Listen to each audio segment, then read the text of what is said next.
those endless revision and quick extra work from your clients, you caused that on a very false call. Scope creep isn't a delivery problem, nor a contract problem. It's actually a sales call problem. And today I created this 3-part framework that kills scope creep before it even starts. And it works because I've battle tested this in over 100 of agencies since I started mine in 2023. So let's get into the actual training. The reality is that scope creep is a sales call problem, not a delivery problem. So the focus should be on fixing the sales call instead of blaming your fulfillment team that they do a bad job. So here's the mindset shift you have to go through. First, the sales call isn't about closing. It's about building a container. And the container has 4 specific walls. 1 problem, 1 outcome, and 1 clear boundary. On top of that, a change protocols if things come up because the client actually wants to be something done differently. If any wall is missing, scope creep flows through the gap. Your job on your first call is to build all those 4 walls out loud with the client before you ever talk price. So let's get into the 3 core pillars to build out this bulletproof container.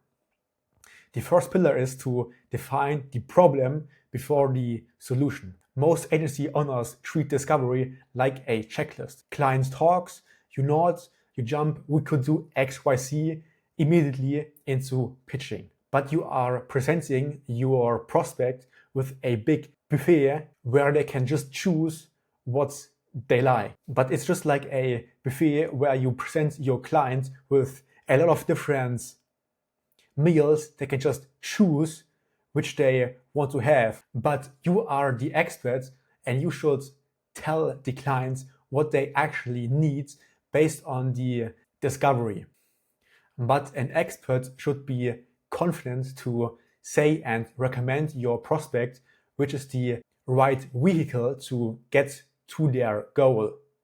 But therefore, you have to get really specific on their problem to present them with the right solution.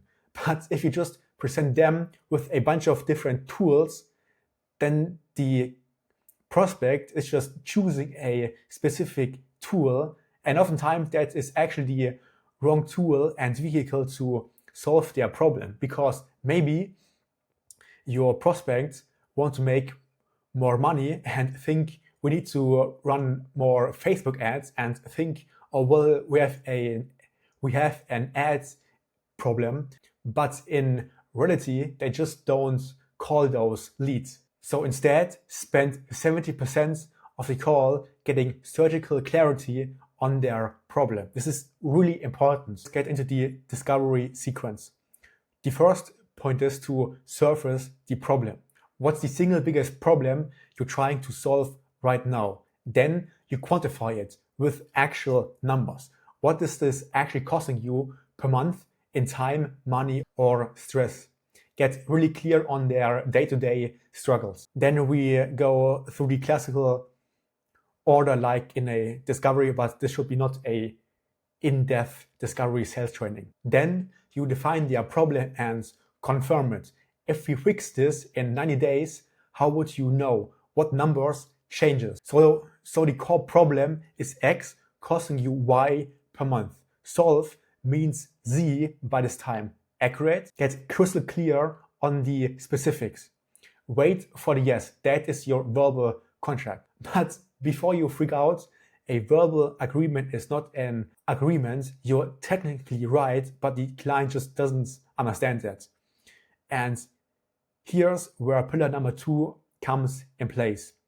Name boundaries explicitly. Here's what most people fail. They put boundaries in the contract and assume the client will read it, but nobody actually reads the contract. Say the boundaries out loud on the call. Then we use the boundary sandwich method. Layer 1, affirm their value. Based on what you said, I recommend X deliverable aimed at Y outcome. Layer 2, state the limit. And here you can just go through your scope of work. Layer 3, offer an alternative. And if and only if any of those become priorities, we scope them separately, either as an add-on or phase 2. But the focus is on if, because now they have a problem and you've identified their problem. So this isn't actually a priority right now, because now the client is just overwhelmed on a call with those problems, but you come in as an expert and get crystal clear clarity on their problem. So you've identified one key problem and your offer is solving that problem. And anything else does not serve this problem. But if any of those priorities come true, then you can use that as an upsell, as a very personalized upsell for later. But this is just an if, because you go deep, not wide. That's how you protect outcomes and timeline. When the client hears boundaries before they sign, they remember it. Contract gets forgotten. Conversation sticks. Pillar 3. Establish the change protocol. New ideas will come up and that's natural. That's not the problem. The problem is not having a system to handle them. It's really crucial to let feedback in, because you are the person that wants to help your clients. But if you don't let any feedback to your organization or are very steer and rigid with your rules and scope of work, the client gets into defense mode and the clients don't say anymore what they actually want, so don't get feedback. And maybe your offer should be improving a little bit. During any project, new ideas will come up and that's normal, but you have to know how to handle them. And you handle them by capturing every idea on a running list. At each check-in, we review the list and decide together. Swap it for something in scope, add it with adjusted budget, or defer to phase 3. This keeps us aligned and protects your timeline. And if you have enough feedback from enough clients, so you have a little bit of statistical significance, then you can consider changing your offer. But you cannot change your offer by just a feedback of one client, and therefore you have to restructure your delivery around one client. And this works so well because the idea list is your secret weapon. It turns your asking for more into we are managing priorities together. By the end of the project, that list becomes your phase 2 proposal. So the upsell is super smooth. Here's how to actually handle the call structure. First, you do the report agenda and pre-frame. If there's a fix, I will send a detailed plan.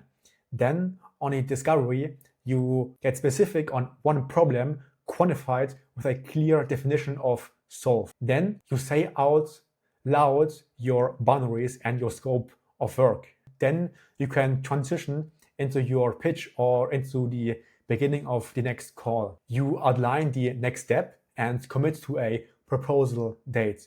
So you don't do a specific price quote and explain your whole methodology and then just pitch without getting actual crystal clear understanding what the client actually wants. You are proactive to go to the client and ask them what they are needing. Then you can circle back to your offer and can offer that specific service to them. Run this call properly and scope creep dies before it's born. The container isn't about being rigid, it's about protecting outcomes. Clients respect you more when you set clear edges and you actually enjoy the projects you're taking on. On the next sales call, you build the container first. One problem, one outcome, clear boundaries, and you one change protocol. That's it.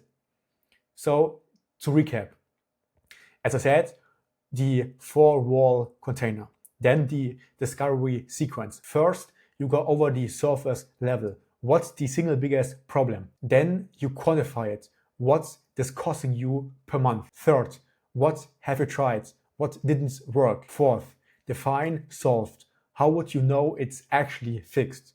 And then the last step is to confirm. So the problem is X, costing you Y, solve means Z, accurate. After the discovery sequence, you can transition into your pitch or the next call like this with your binary sandwich. First, affirm their value. I think we can actually help you. Recommend X aimed at Y outcome. Second, state the limits. Includes ABC but doesn't include D, E, F. Third, offer an alternative path. If those become priorities, we scope them separately. And again, the focus is here on if, because now they are solving one problem and everything else is just noise. But you can use that for an upsell later on. Now the change protocol. New ideas goes into this list. We review it together, swap, add or defer, and then the typical call flow. And the key idea in this whole training is to get really specific on their one problem, because then you can define their problem and only then you can define what solved actually means. You get a clear understanding what has to be delivered and also the client. And the contract is just the next logical step to confirm what you agreed on a call, because nobody remembers a contract but can actually remember a genuine conversation on a call.